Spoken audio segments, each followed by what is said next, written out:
हर महादेव। जय गुरुजी, शुक्राना गुरुजी, अनंतम अनंतम शुक्राना। आइए संगत जी, गुरुजी की कृपा प्राप्त करते हैं और शिव पुराण के अगले अध्याय की तरफ चलते हैं।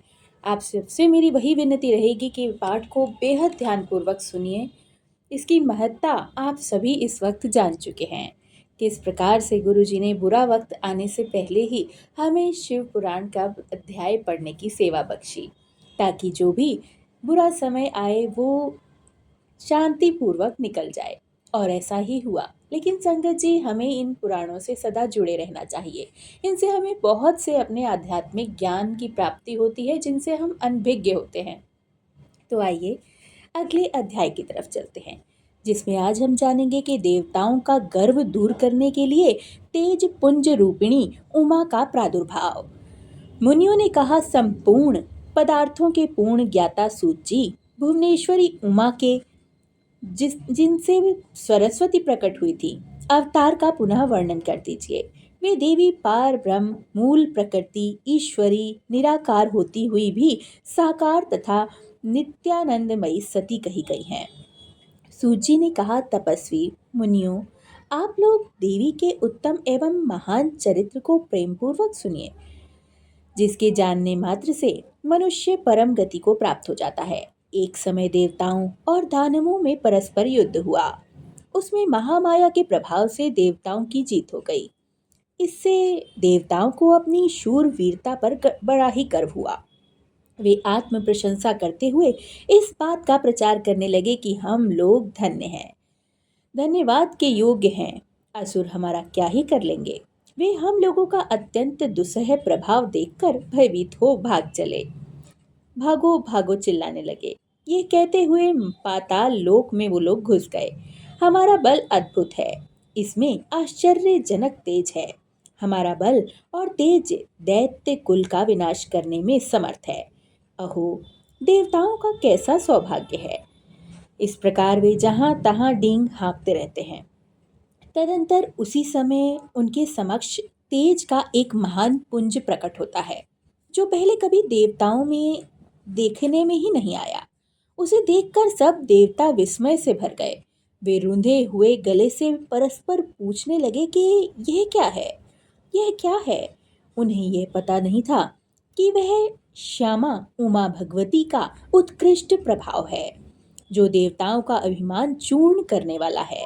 उस समय देवराज इंद्र ने देवताओं को आज्ञा दी कि तुम लोग जाओ और यथार्थ रूप से परीक्षा करो कि यह कौन है। देवेंद्र के भेजने से वायु देव उस तेज पुंज के निकट चले गए। उस तेज को तेजो राशि ने उन्हें संबोधित करके पूछा कि अजी, तुम कौन हो। उस महान तेज के इस प्रकार पूछने पर वायु देवता अभिमान पूर्वक बोल पड़े, मैं वायु हूँ, संपूर्ण जगत का प्राण हूँ। मुझ सर्वाधार परमेश्वर से ही यह स्वाथर जंगम रूप सारा जगत ओतप्रोत है। मैं ही समस्त विश्व का संचालक हूँ।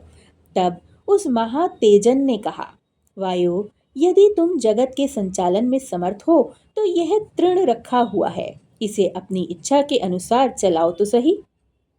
तब वायु देवता ने सभी उपाय करके अपनी सारी शक्ति लगा डाली, परंतु वह तिनका अपने स्थान से तिल भर भी नहीं हटा। इससे वायुदेव बड़े ही लज्जित हो गए, शर्मसार हो गए। वे चुप हो गए, इंद्र की सभा में लौट गए और अपनी पराजय के साथ वहां सारा वृत्तांत उन्होंने कह सुनाया। वे बोले, इंद्रदेव, हम सब लोग झूठे ही अपने में सर्वेश्वर होने का अभिमान रखते हैं, क्योंकि किसी छोटी सी वस्तु का भी हम कुछ नहीं बिगाड़ सकते। तब इंद्र ने बारी बारी से समस्त देवताओं को भेजा।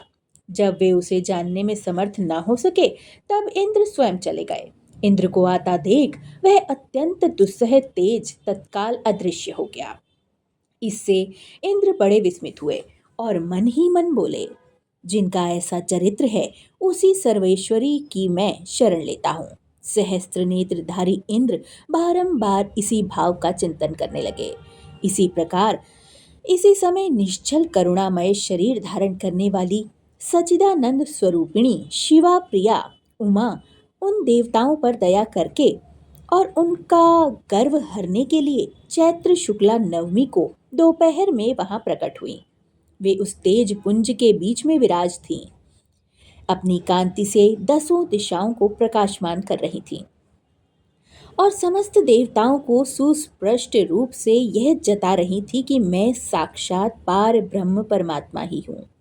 वे चार हाथों से क्रमशः वर, पाश, अंकुश और अभय धारण किए हुए थीं।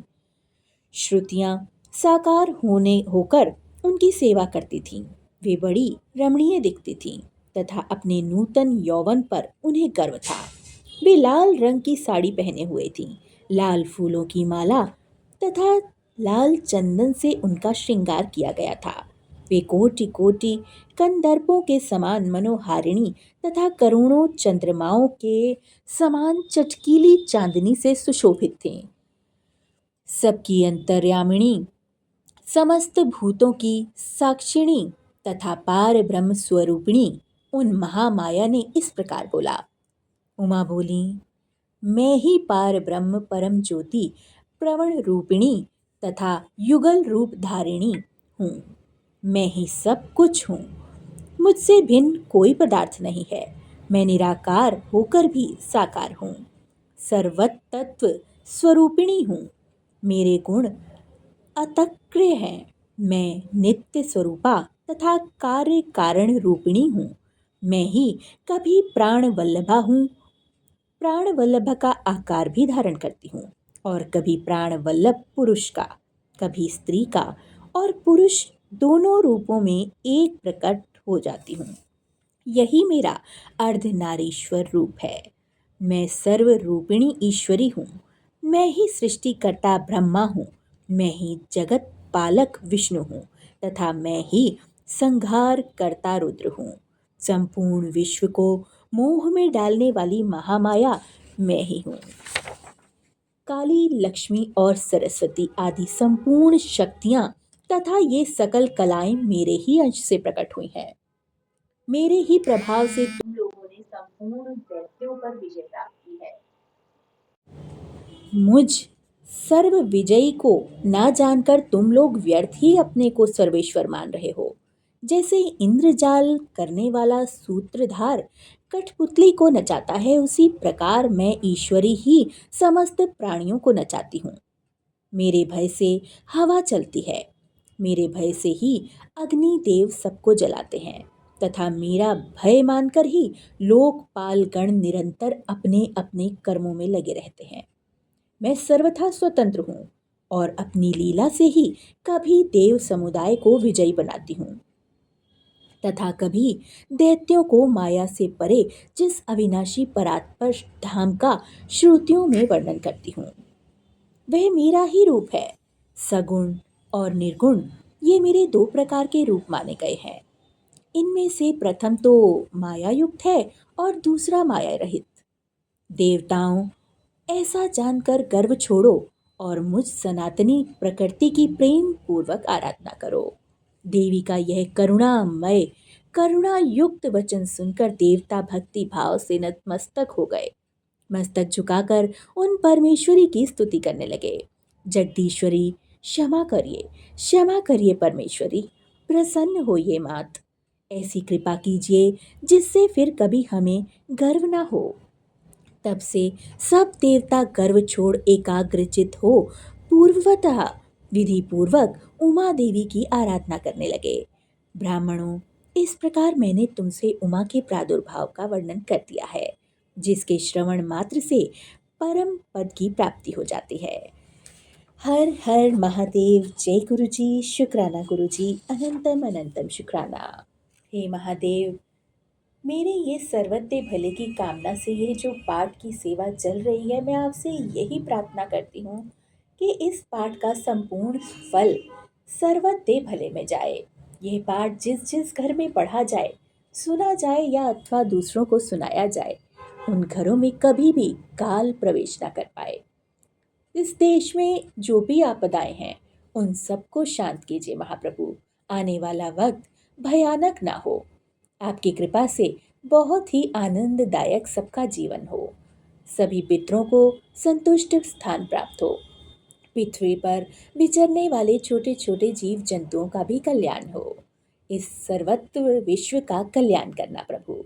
भूल चूक माफ़ करना। जय गुरु जी, शुक्राना गुरु जी, अनंतम अनंतम शुक्राना।